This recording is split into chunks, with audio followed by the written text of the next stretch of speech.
majority of the Soviet Union, there was a fully funded government organization that was given rights and access to privileges most of the citizens would never see in their lifetime. They were ubiquitous as city streets, running day and night.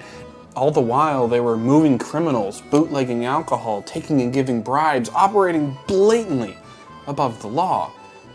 Yet they were never dissolved. I did some work translating what we might call these people here in Canada. Taxi drivers. Here's the amazing story of how Soviet taxi drivers became some of the best paid people in the whole Union.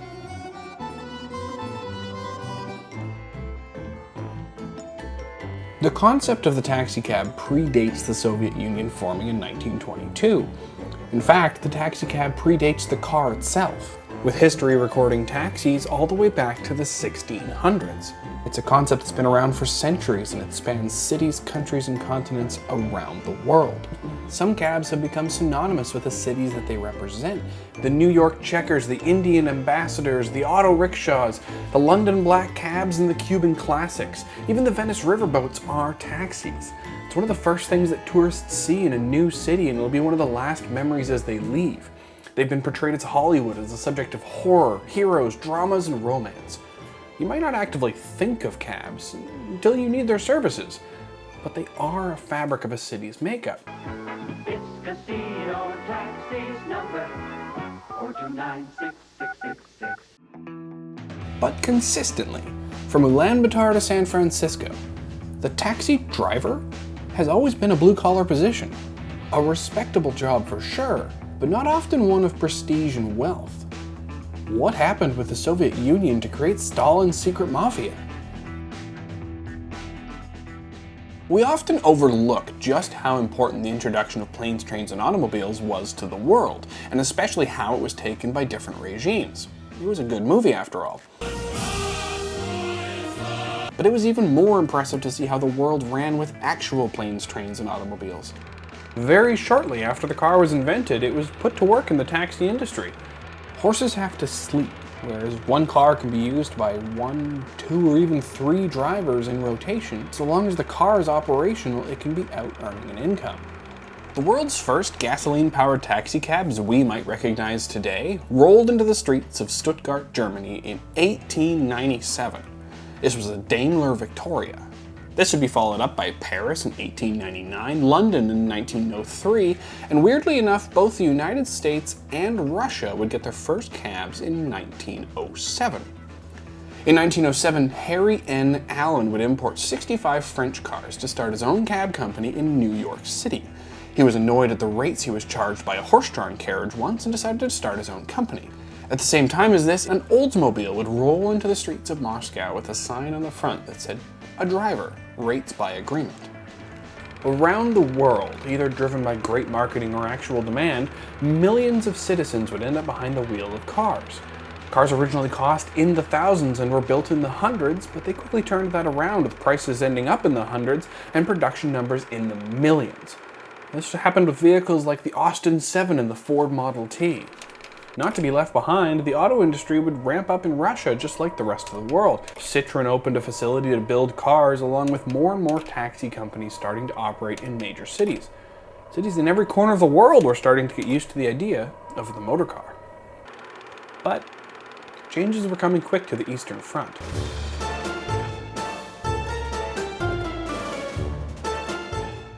This script isn't long enough, and I don't think I have the education to fully break down how the Soviet Union came to exist. But importantly to the story, I can tell you that in 1922, it did, and brought with it sweeping changes to wealth, the economy, and crucially, industry. The new communist government sought to distance itself far away from the capitalist economy and have everything come under the wing of the government.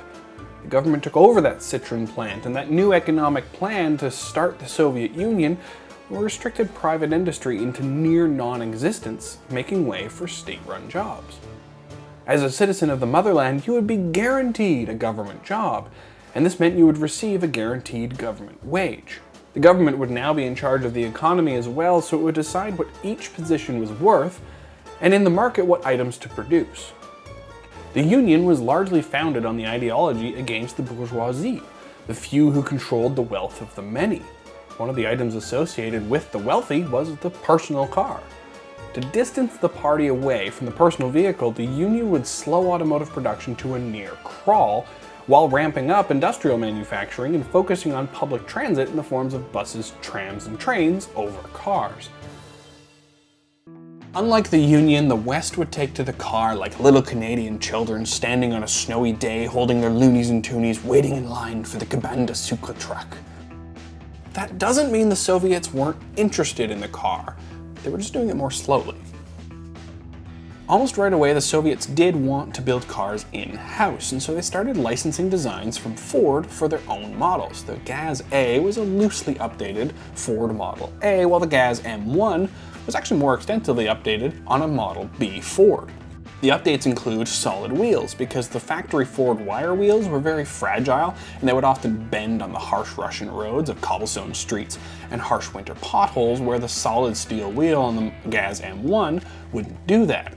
Another interesting upgrade actually is that a lot of hot rodders in America would modify the fenders on a Ford Model A or Ford Model B to be more flush and have more of a flowing look, which was actually a design the Russians just put on all of their cars.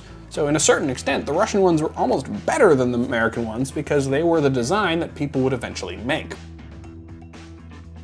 Other cars that were technically completely Russian were the ZiZ 101 and the ZiZ 110 limousines. These were beautiful cars. They were presidential limousines. These were heads of motorcades would have these vehicles, but it didn't take much of an investigation to see that they were almost identical to the Buick and the Packard of which they were based upon. They were pretty much carbon copies, which makes sense. Stalin was a big Packard fan, and one of his first vehicles that he was driven around in was an armored Packard limousine. So when he went to design his own car, he said, "I'll have one of those, please." Both the Gazes and the Zizes weren't produced in particularly high numbers. The Zizes were all presidential vehicles, and the Gazes were more workhorses. They would show up as military vehicles, they would show up as police vehicles, and they would eventually show up as taxis. In 1925, the Soviets started their first state-run taxi service in Moscow. First batch were 30 Fiats and 100 Renaults, the Fiats breaking down almost immediately. Shortly after that, the Renaults would be replaced by the Fords, and those Fords would eventually transition into the Gazes. And it was those pre- and post-Soviet Union days that would set the tone for the taxi industry years to come. Just like the enterprising driver of our 1907 Oldsmobile that rolled into the Moscow streets, all pre-Union cabs were private industry. They were either one person with one car or one person running a company with multiple cars. When the Union came together in 1922 and the new economic plan came together, it did away with private industry. So in 1925, when the state-run taxi service came to be, they had to hire people with previous driving experience, taxi drivers, who may not be appreciative of the fact that they're now working for the government when they previously worked for themselves.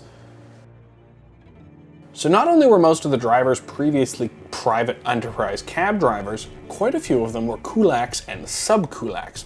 I'm not sure if I'm saying that right, but these were people who used to own land in rural Russia and were quite wealthy before the Union. Then after the Union, when their land got surrendered to the state, they were actually ostracized for being wealthy, and they were often driven out of their communities. So they went to cities to find jobs that would suit them well, quite a few of them becoming cab drivers. More people who were not interested in the low monthly pay and the rather standardized rate of the Union and its setup. And it was a question these drivers had that was going to prove quite difficult for the Union to answer. How does a communist government pay taxi drivers to do their job?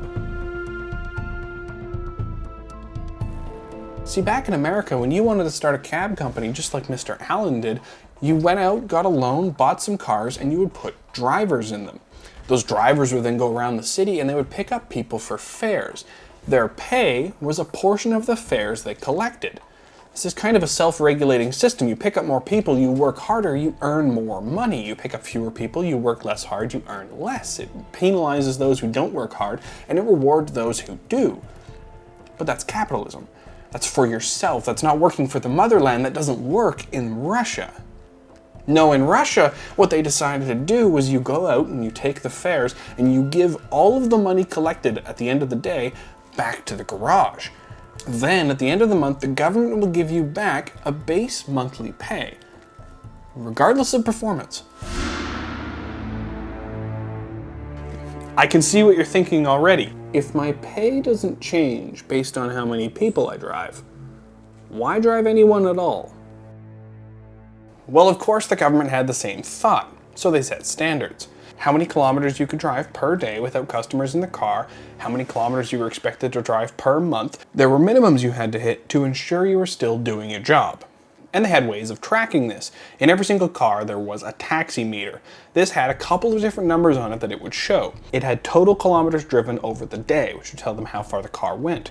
It had total number of kilometers driven with a person under fare. That means how much did the car have a passenger.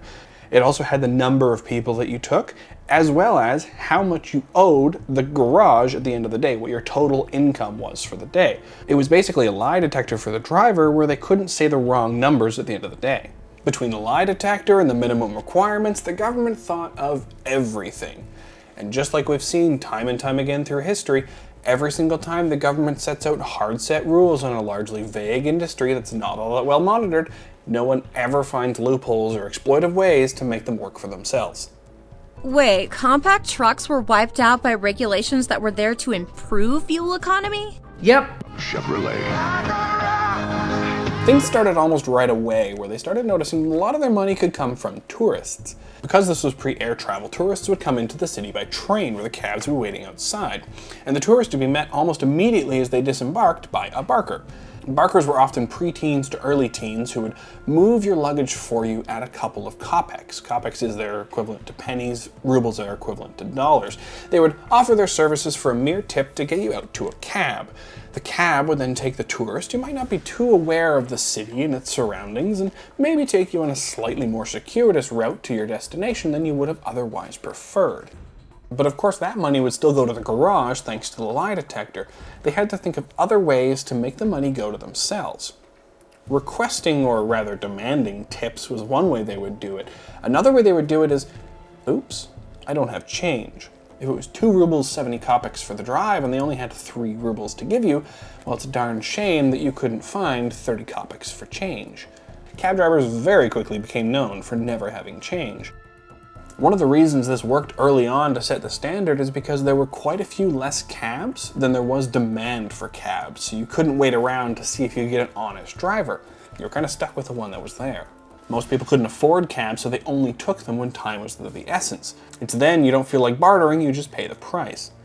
This status quo continued for many years.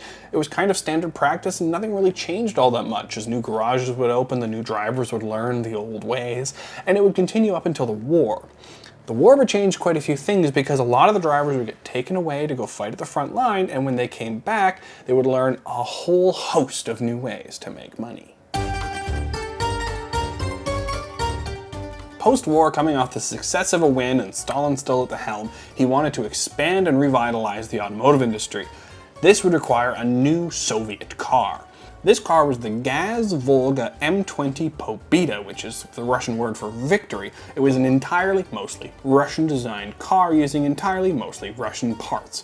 And while there were other cars being manufactured at the time, this was the most noticeable one because it was the premium vehicle and the one people would see with taxi signs on them. This would be the car for the new generation of drivers. But it was this post-war era that saw something not really anyone expected: the leftists. These leftists were people that somehow acquired other foreign market cars. There were Fords, there were Mercedes, there were Porsches, all usually taken from Western Europe.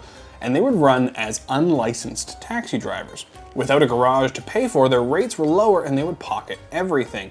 And they actually started decimating the government taxi industry. Their only advantage was that some of the cars had radios, so they would call into the company and have a car come to them, which the private industry couldn't do. But from train stations, bus stations, and major downtown areas, if a Soviet citizen saw one of these fly-by-night cabs, they would pick them almost every single time due to their higher efficiency and lower rates. Police intervention would basically drive them underground by 1948. There were still some of them out there, and they would end up using some of the Pobedas, but for the most part they were gone and weren't really a threat to the taxi industry. The monopoly was back, by force, but it was back. However, this did set an industry standard that once again the Moscow citizens became used to, that kind of started the government drivers in on how they could make their own money in this new post-war world, starting with alcohol. Liquor sales basically built the Soviet Union. There was so much tax and such a high sales volume of their liquor that they actually made a lot of their state tax money by selling liquor. Cabs started doing the same thing. They would work 10 to 14-hour shifts, and it was usually nearing the end of their shift that they would notice that some of their happy customers who were having a good party were sad they didn't have any more alcohol. They didn't buy enough and the stores are closed. They started realizing that if during the day, during their shift, they bought a couple of bottles to keep in the trunk, at night they could sell them a bottle at an inflated price. This made the cab driver happy because they could sell it at a profit, and it made the customer happy because they were able to continue their party having to pay just the privilege of the bottle coming to them. And it was very well known that a late night taxi driver was your liquor store. Liquor sales, along with all their regular tricks from the pre-war era, continued, but they didn't quite have that money-making gold that they were hoping for. That pesky taxi meter on their dashboard kept them a little too honest. The empty run, the run without customers, was nicknamed the bachelor run. You were running as a bachelor. And the restrictions seem to vary. Some sources say that it was 50 kilometers a day that you could run without a customer. Others say that it was 22 of every 100 kilometers the car covered was allowed to be without a customer. The results vary, but everyone in the taxi industry seemed to agree that if you could disable that, you could make a lot more money. If only there was some way that you could get that taxi meter to stop working. There was. Bribe the mechanics. All of these cars were government run, so they had government garages. These garages would fix the cars and maintain them to ensure that they were working every single day. All the people that worked on these cars also got their standard monthly pay, so if you managed to slip them an extra couple dollars as a cab driver, they would install kill switches on your speedometer. Once the car doesn't know how fast it's going, it also doesn't know how far it's gone. With that taxi meter disabled, they could now control almost all of their income because they could get to tell the customers the price they would need to pay to go somewhere, and they would get to say how much they got to pay out to the shop. If the shop expected you to do 100 kilometers a day of paid fares, you could turn on your speedometer for 100 kilometers worth of paid fares and then turn it off, and for the next 400 kilometers of paid fares, no one but you would know. It was their golden goose of opportunity. They could go anywhere whenever they wanted to, and they only got to tell the garage exactly how much they were earning on their own schedule. Strong trunk store liquor sales and the ability to charge whatever they wanted on the fares, it quickly became the status quo for you, the customer, to convince the cab driver, usually with money, to take you places rather than the other way around because they had other ways to go make a dime. And they knew that a regular customer who didn't need the speed of a cab could take a bus, a train, or walk. If you wanted a cab, you needed a cab. We originally heard about the planters that would hang around the train stations, and in a more honest way, they would help tourists to the cab for nothing more than a smile, a tip of the hat, and maybe a little tip.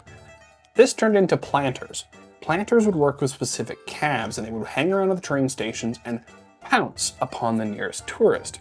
They would start talking about these tourists and see where they need to go, and oh, you need a cab? They would start grabbing their bags and pulling them across the train stations. The tourists would have to almost run after their own belongings as it ran towards the parked cars.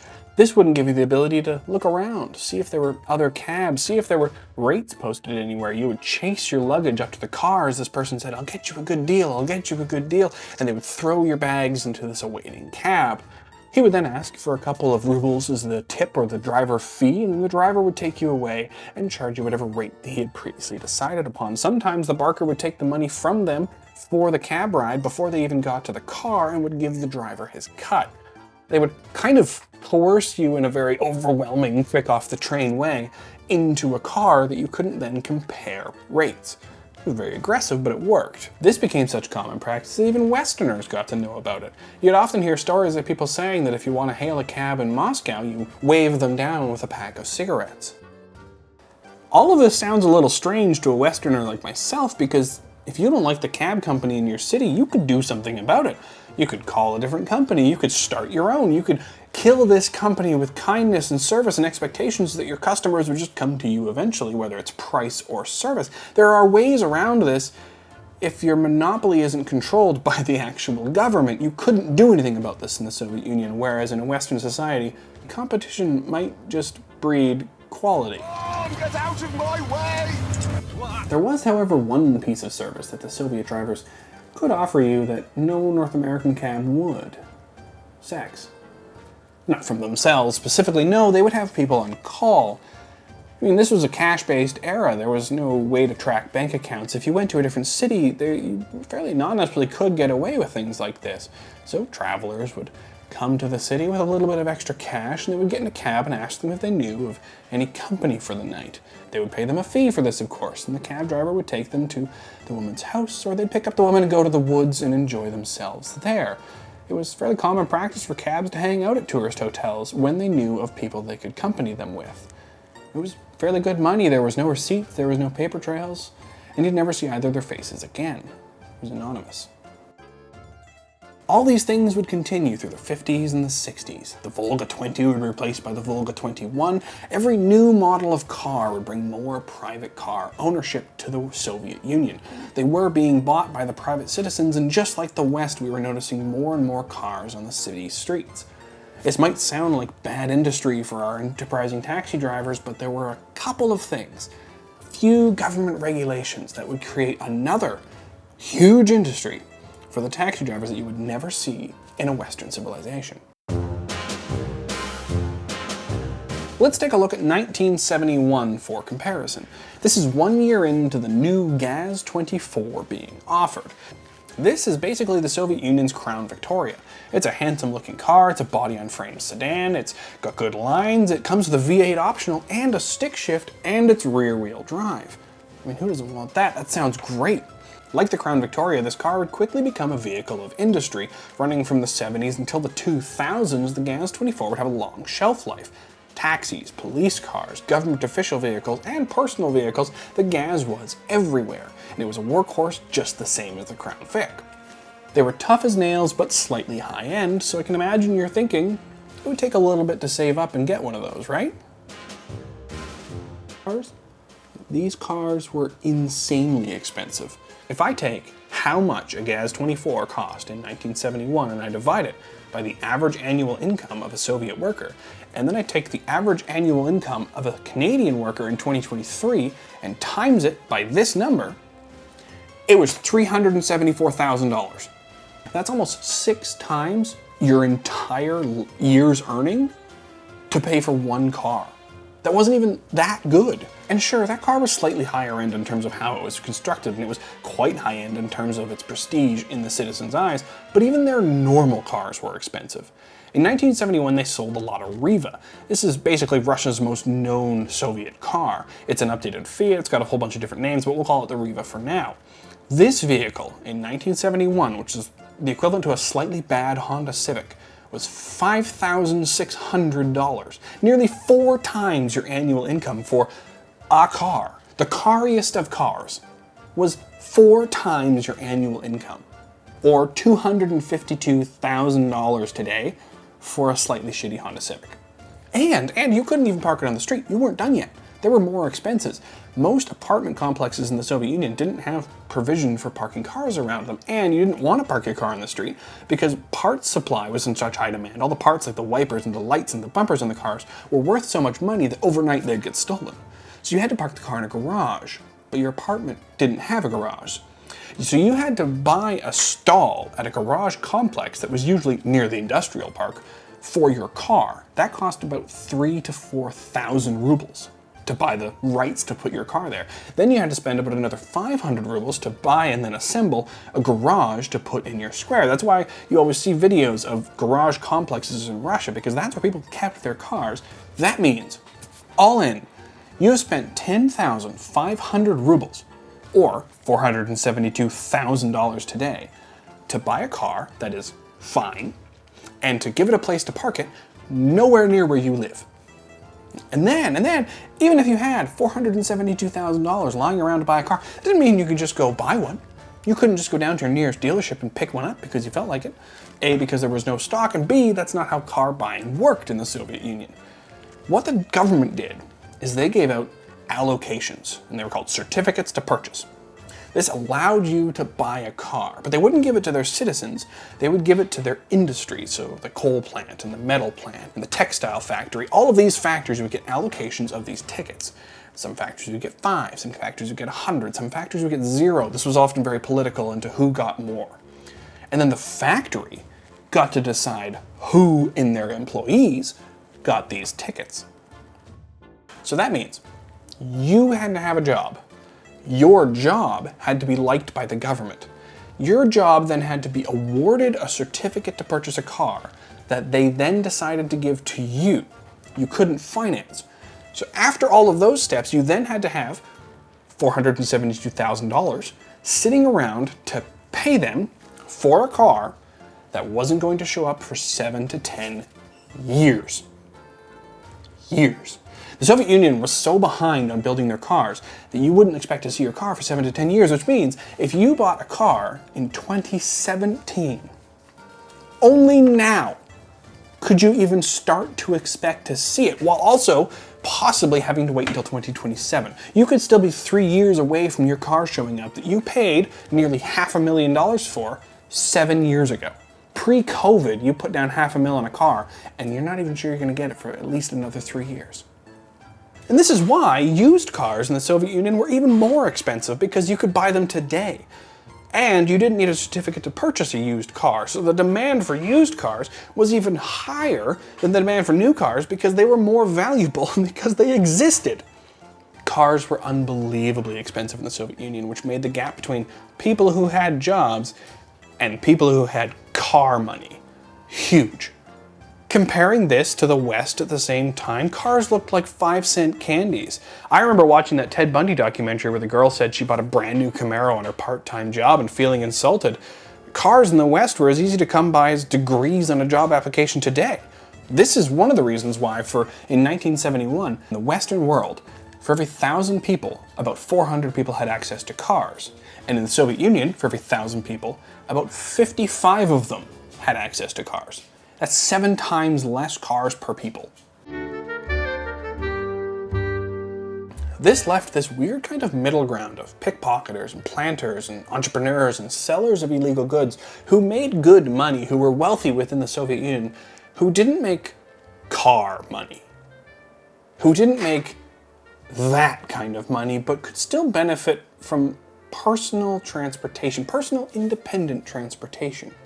This mobility would probably also be best if it was subtle. It didn't draw attention to itself. It could be in any part of the city without looking out of place. This mobility that they needed while doing their transactions should be inconspicuous. They started hiring cabs. A fairly common scene would be a cab driver sitting outside of markets and places of industry, large groups of people. Cabs would just be sitting off to the side, and they would have their green lights off. Green lights on a cab indicate whether or not they're available. It's like the light on top of a cab. Now, if the light was on, they were available to take a new passenger. If the light was off, they might be inside grabbing something. They might be inside shopping. They're waiting on their passenger to come back. And these cabs would sit there, and the market would go on. People would go about their days. Nothing would draw attention to this cab. But then, out of nowhere, you'd have someone running through the crowd, carrying their suitcase, screaming at the cab to start the engine. They'd rip the door open, they would jump in with their things, and the cab would roar off into the traffic, very quickly becoming indistinguishable from all the other Volgas driving around. In the mirror of the cab as they drove away, you could see a police officer running to the street corner looking around, likely none the wiser of which vehicle they left in. Oh, sure, they might have known it was a cab, but which one? Who knows? The cab, up until that point, drew no attention to itself. Cab drivers could be hired at specific and fairly high rates to be getaway drivers because it was still cheaper to pay a cab driver to sit there hours on end and risk themselves being caught than it was to buy a car. From turning off their meters to trunk liquor stores to getaway driving, cabs were making something like 25 to 60 rubles a day on a slow day. And they were making over 1,000 to 2,000 rubles a month against their average government pay of 155 or so rubles. They'd work 2 days, pay their minimums to the garage, and spend the rest of the month doing whatever they wanted. It was unbelievably lucrative to be a cab driver. And I know exactly what you're thinking. How did the government not know? Of course they did. It was impossible not to notice. It was way too widespread for this to go unnoticed. It took one beat cop to notice a bottle of vodka come out of the trunk of a cab. It took one garage director to raise a flag at the amount of maintenance they were doing to their cars versus the amount of miles they said they were traveling. It wasn't that difficult to pick up on the patterns, and it was actually the government's response to this problem that is how I learned about this story in the first place. You see, in 1980, a young student going through business school was reading this beige book, and this beige book has beige pages, and on these beige pages it has such exciting lines like, "The crucial factor then is measuring the growth in dividends per share perceived by investors. As you might expect, these computations can quickly become complicated." He was getting a little bored. And it was on these pages as he got bored that he came across this tiny little interesting fact.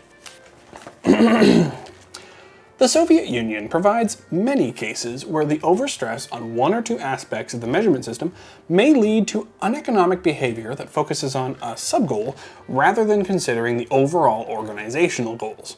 To illustrate, taxi drivers were put on a bonus system based on mileage. Soon, the Moscow suburbs were full of empty taxicabs racing up and down the streets to fatten their bonuses. In response to bonuses based on tonnage norms, a Moscow chandelier factory produced heavier and heavier chandeliers until they started pulling the ceilings down. That student was my dad, and he read this textbook in 1980 and he thought that was funny. And it shows that the government was trying to incentivize actually doing the taxi job. It became such a norm in the taxi industry to not move people that they started referring to customers that just paid the normal rate as lumber. But it shows a lack of understanding of the job, and like so many other Soviet incentive programs, it just kind of misses the point and didn't get the results that they wanted to. It continued to be more profitable to not be a taxi driver under the normal set of circumstances than it was to do what they were doing on the side. There are, however, some examples of people in charge punishing the taxi drivers who weren't doing their jobs on a slightly less professional route. Quite a few taxi drivers would end up at the horse races, and they would park their cars outside and they would go in and spend a couple of hours inside because they couldn't be bothered to be driving their car around. And one of the directors of one of the garages knew about this, and so what they did is they went down to the horse races, and instead of writing them up or telling them anything, they opened all the cars with their master keys, turned the engines on, and flicked the meters on, because the meters go by both time and mileage. So they flicked the meters on and the car started racking up a bill. And they locked the doors and they left. And several hours later, as all the cab drivers came out of the horse races, they came to find their cars with a healthy sum of money that they now had to pay the garage at the end of the day because their taxi meter said they owed it. And I can't imagine any of them thought to go up to the director and try to plead their point that their machine had a malfunction. He would have asked, "Oh yeah? Where did that happen and when?" So it's a fun story of how some people in charge got back at them through their wallet rather than reprimanding them, and I thought that was funny. I'm sure you're asking yourself the question, was everyone like this? Was everyone living what sounds like a movie script as a taxi driver? No.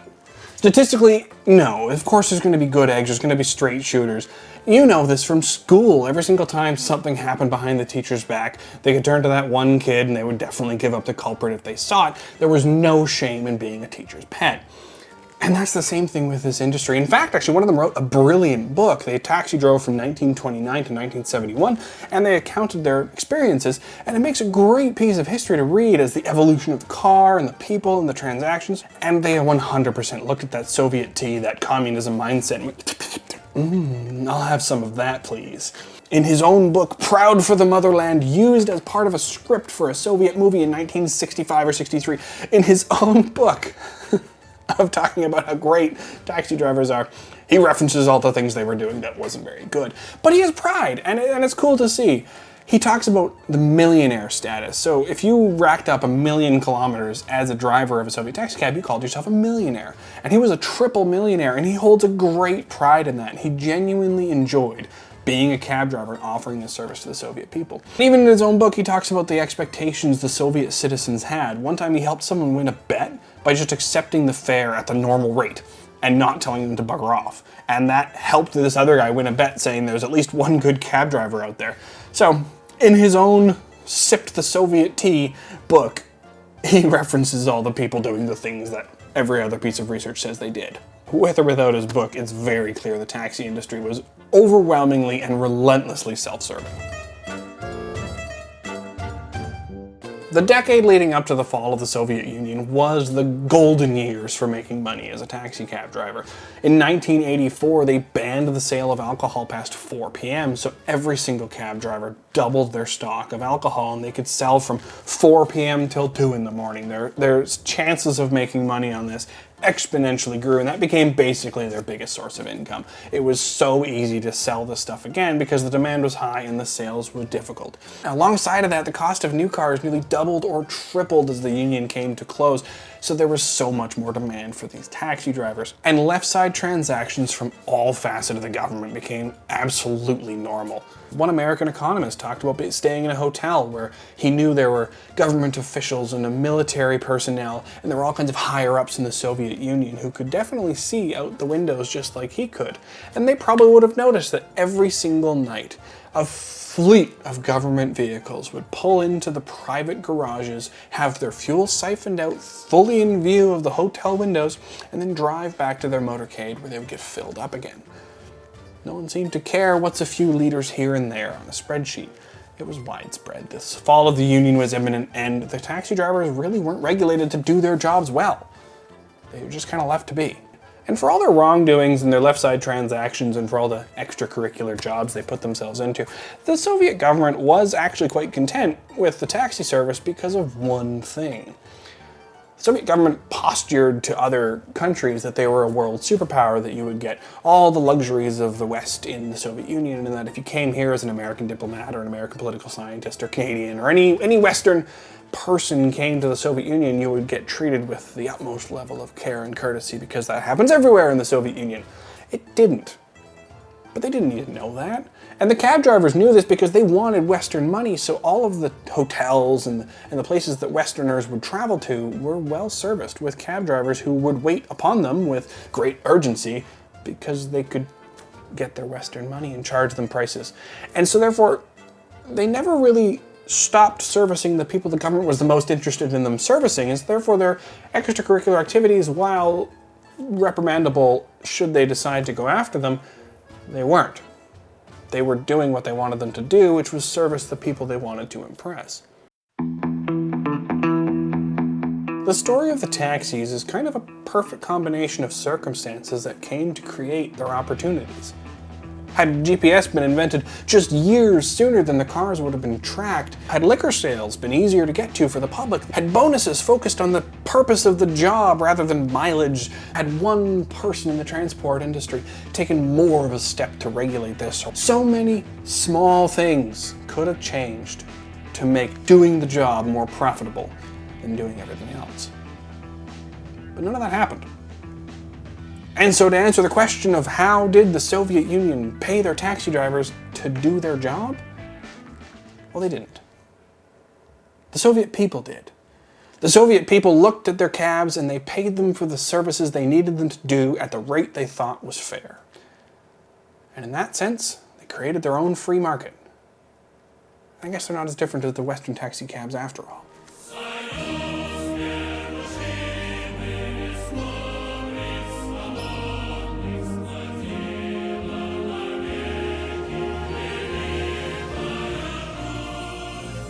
Well, thanks for watching. That was a really fun video to shoot because it's my first long-form video about a history subject. On my other channel, I usually make car videos. So this was a different take for me, and I'm stealing this bit here from Callum, who is a Scottish YouTuber, I believe, and he makes fascinating videos about all kinds of different deep dives into history. The history of the jerry can, and all kinds of Arctic exploration vehicles, and military... Arctic exploration vehicles. I forgot. Yeah, here it is. I have his mug, and this is the mini track, which is a really cool video he does on that. It talks about how they built a tracked Mini Cooper to go, or mini, it wasn't a Cooper, to go up into the Arctic and explore, and apparently it's here somewhere in Canada. So for Callum, if you're watching this, I'm always on the lookout for your mini track or another heli home to let you know where a couple more are sitting. Haven't found one yet. And yeah, so he waffles on a bit at the end, and I'm not gonna call it that because that would be straight plagiarism, but I really like his idea at the end where you talk about the subject and figuring out how to make the movie, because it's quite interesting, and there's so many things I had to leave on the table because this video would have been 3 hours long. There's so much information about the history of the Soviet Union that I just couldn't dive into. But the ones that made the video possible really starts off with my dad, who somehow, 44 years ago, when he was reading this textbook in 1980 while doing his accounting course, he read that line and thought it was interesting enough to tell me many years later. And I called him on it. When I opened the book and found that sentence, and I read it almost verbatim to what he told me, I was like, Dad, how do you remember that from so long ago? And he was like, well, did you read any of the rest of the book? I said, yeah, I flipped through a couple pages. He's like, it's pretty boring, isn't it? I'm like, yeah, it's beige, it's cost accounting. And he's like, yeah, you remember things like that stick out. And I went, fair enough, I do too.